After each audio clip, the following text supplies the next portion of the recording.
Hi నమస్తే welcome to Myra media. నేను మీ కేవీఆర్. మన పకోడిగా జర్నలిస్టులు, జర్నలిస్టులు ఇంక మొన్న ఏమంటారు సంవత్సరం పూర్తి చేసుకున్న సందర్భంగా ఇక మన పౌడర్ వంశన్న తర్వాత ఈ పాయింట్ 5 ఛానల్ మూర్తన్న, వెంకటకృష్ణ ఇంక వీళ్ళందరూ చంద్రబాబు గారికి ఇచ్చిన కితాబులు అవన్నీ చూసి ఇంక జనాల చెవులలో సీసం మోసినట్టు అనిపించింది. అది వేరే సంగతి. కానీ సైబరాబాద్ సృష్టికర్త, విజనరీ, చాణక్యుడు అని చెప్పి వాళ్ళ ఎక్స్ప్రెషన్స్ ఇంకా చంద్రబాబు గారు అంటే హైదరాబాద్ను ప్రపంచ పటంలో పెట్టిన వ్యక్తి అని ఇంకా పెద్ద జాకిల్ పెట్టి లేపిన ఛానల్స్ కదా.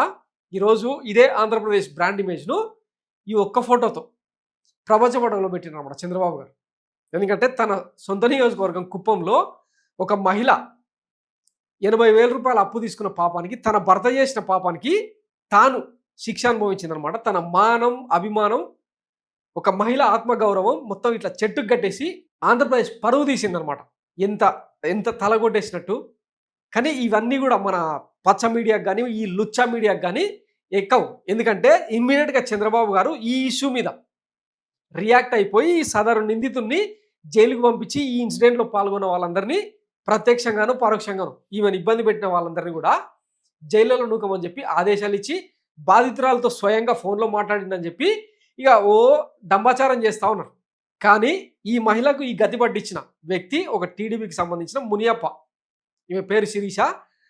తన భర్త అప్పుడెప్పుడో 2-3 ఏళ్ల క్రితం ఆ మునియప్ప అనే వ్యక్తితో 80,000 రూపాయలు అప్పు తీసుకొని విడతల వారీగా కొంత మొత్తం చెల్లించినా కూడా ఇంకా మిగిలిపోయిన 60,000 రూపాయలను చెల్లించేందుకు ఇక తనను కూడా ఇట్లనే చెట్టుకు కట్టేసి తీవ్రంగా హింసలు పెడితే తాను భరించలేక ఊరొదులుపెట్టి పిల్లం బిడ్డలని ఇద్దరిని ఊరొదులుపెట్టి వెళ్ళిపోయినట్ట ఒక అంగవికలురాలు, దివ్యాంగురాలు అయిన కూతుర్ని చదివిస్తూ తనకొచ్చే పెన్షన్ను కూడా ఇప్పుడు ఎవరైతే ఇబ్బందులు పెట్టిరో ఈమెను ఆ కుటుంబానికి కడుతూ వీలున్నంత వరకు చెల్లిస్తూ ఉన్నా కూడా ఇంకా ఇమ్మీడియట్గా కట్టేయాలి, అప్పు కట్టేయాలి, తీర్చేయాలి వడ్డీతో సహా అని చెప్పి ఈ గతి పట్టించారనమాట. మొత్తం ఆంధ్రప్రదేశ్ మహిళలోకే కాదు యావత్ దేశం ఈ బొమ్మ చూసి, ఈ ఇన్సిడెంట్ చూసి, ఈ వీడియో చూసి తలదించుకున్నాను. ఒకవైపు తల్లికి వందనం అని మనం సంబరాలు చేపిస్తూ వాడవాడలా ఊరూరా ఇట్లా తల్లిని బంధిస్తూ తన కొడుకు ముందర పాపం ఆ పిల్లాడేమో గుక్కబట్టి ఏడుస్తూ ఉంటే ఆ పిల్లగాడి అంటే తన కళ్ళ ముందరనే తల్లిని అట్లా చిత్రహింసలు పెడుతూ కొడుతూ మొహం మీద ఉమ్మేస్తూ కట్టేసి చిత్రహింసలు పెడతా ఉంటే ఆ పిల్లగాడి మానసిక క్షోభ అయ్యింది. దానికి కారణం ఎవరు? ఆ మెంటల్ ట్రామాకు చికిత్స అయ్యింది. పెద్ద అయిన తర్వాత వాడు ఒక యాంటీ సోషల్ ఎలిమెంట్లా తయారైతే దానికి ఎవరిది బాధ్యత?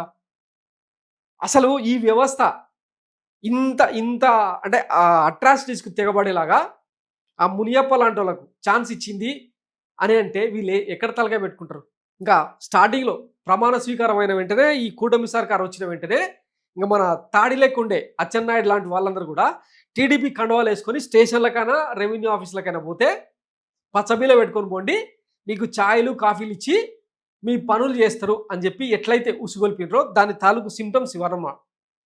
ఎన్ని కేసులు ఎక్కుంటే అంత పెద్ద పదవి అని చెప్పి మన చిన్నబాబు గారు ఏమంటారు ఉర్రూతలు ఇచ్చే ప్రసంగాలు, ఉద్రిక్తత ఎగదోసిన సందర్భం, వీటన్నిటి వల్ల పోటెత్తిన అరాచకాలు ఇవన్నీ. దీనికి ఖచ్చితంగా ఈ కూటమి సర్కారే బాధ్యత వహించాలి. ఈ ఖచ్చితంగా ఈ కూటమి పెద్దలే దీనికి బాధ్యత వహించాలి. పాపం తను హాస్పిటల్లో ఉండి ఇప్పుడు చెప్తా ఉందనమాట, తన చీర లాగినరు, కడతానని చెప్పినా కూడా వడ్డీతో సహా మొత్తం ఏదో రకంగా చెల్లిస్తానని చెప్పినా కూడా తనని ఇంత తీవ్రంగా ఇబ్బంది ఎక్కడ పోయి బతకాలే అని చెప్పి అడుగుతా ఉంది. దానికి ఎవరు ఆన్సర్ చేయాలి? సో ఇదే అనమాట చంద్రబాబు గారు ప్రపంచ పటంలో పెట్టిన మరొక ఫోటో అనమాట.